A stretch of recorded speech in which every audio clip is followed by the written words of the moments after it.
الأرض عدى عليها ملايين السنين، وكل سنة فيها مطر ورياح وعواصف وسيول، والحاجات دي بتكسر وبتنحت في الأرض وبتنقل الرواسب دي من مكانها. هو مش المفروض بعد السنين دي كلها سطح الأرض يكون اتاكل بسبب العوامل دي؟ طب ازاي هو لسه زي ما هو؟ أول واحد سأل السؤال ده وراه قصة كبيرة، تعالوا نعرف قصته ونعرف الإجابة اللي وصل لها ودخلته التاريخ. في خمسينيات القرن ال18 ابتدينا ندرس الأرض بشكل علمي، بعد ما كان كل حاجة متعلقة بالأرض معتمدة على الأساطير والحكايات. واحد طلع بشوية أفكار ثورية عن الأرض وغير كل المعتقدات اللي كانت مسيطرة وقتها. الراجل اللي بدأ الثورة العلمية دي كان عايش في إدنبرا عاصمة اسكتلندا. الراجل ده هو جيمس هاتون، مؤسس علم الجيولوجيا. من صغره وهو عايز يعرف الأرض اتكونت ازاي، وكان شاب دمه خفيف وذكي، وكان صاحب كاس وبتاع نسوان. أيوة، مؤسس علم الجيولوجيا كان راجل فلاتي وأخلاقه بايظة، دي حقيقة لازم نعترف بيها. اتخرج من كلية الطب سنة 1747.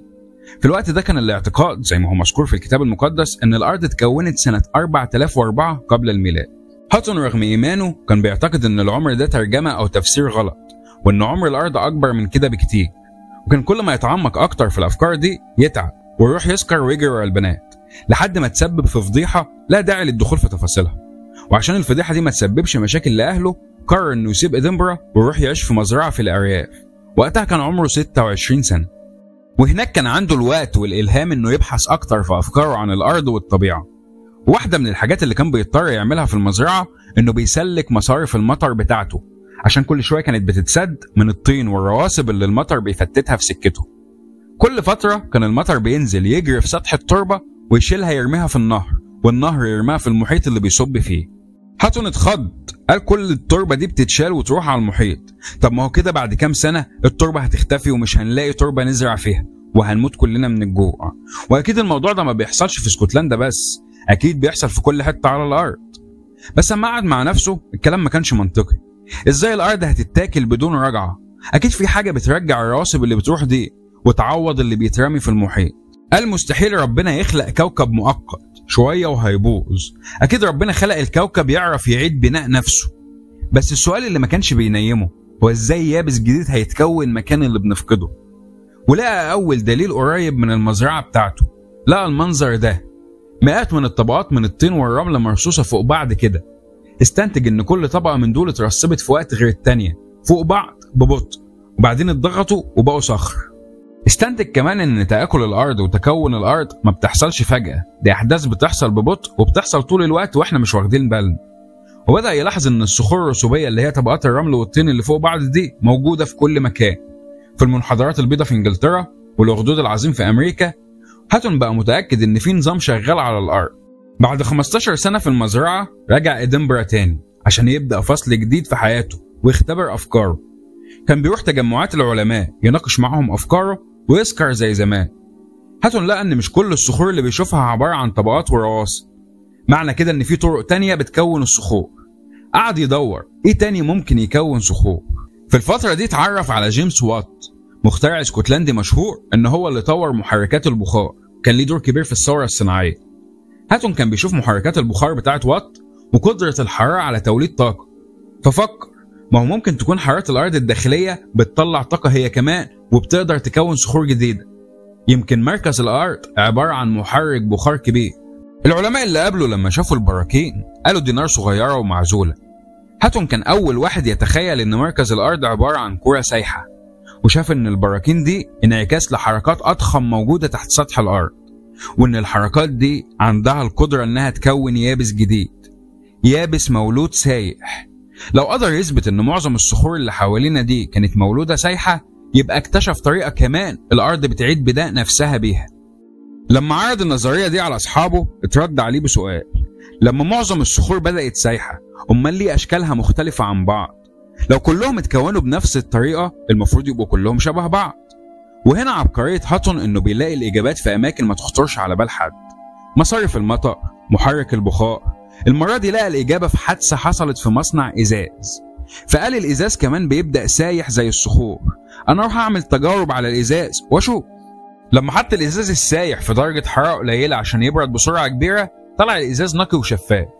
ولما حطه في درجة حرارة مرتفعة وسابه يبرد على مهله، لقى إن الإزاز مش نقي وفيه بلورات كبيرة جواه. وكده عرف ليه الصخور السايحة دي بعد كده شكلها بيختلف، عشان ظروف تبريدها مختلفة. اللي هيبرد بسرعة شكله هيبقى مختلف تماما عن اللي برد براحته. الصخور اللي هتبرد بسرعة هتكون بلوراتها صغيرة خالص، ممكن ما تتشافش بالعين زي البازلت، والصخور اللي هتبرد ببطء هتنمو فيها بلورات كبيرة زي الجرانيت.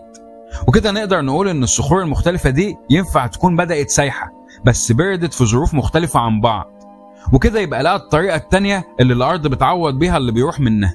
الطريقة الأولى هي الصخور الرسوبية، بتتكون لما التربة يحصل لها تعرية والأنهار تشيلها تحدفها في المحيط وتنضغط فوق بعض وتكون صخور هتطلع لفوق بعد كده مع حركات الأرض. والطريقة التانية إن قلب الأرض المولع هيكون صخور سايحة، لما تبرد هتكون يابس جديد. هاتون كان عنده رؤية واضحة إن الأرض بتتهد وبتتبني في دورة مش بتخلص. فكرة إن الأرض ليها نظام بيجدد نفسه باستمرار كان كلام جديد على الناس، وكل جديد معروف إنه لازم يتحارب. هاتون كان خايف، بس أصحابه أقنعوه إنه يعلن عن أفكاره سنة 1785، وفعلا قدم نظريته في المعهد الملكي في إدنبرا قدام أكبر علماء الوقت ده. كان قلقان عشان الأدلة اللي معاه مش كتير، وكان عارف إن الكلام اللي هيقوله ضد معتقدات الكنيسة الأرثوذكسية. وفعلا كل اللي كان خايف منه حصل، وكلهم هبوا فيه ونظريته اترفضت، ومش بس كده اتهموه بالإلحاد.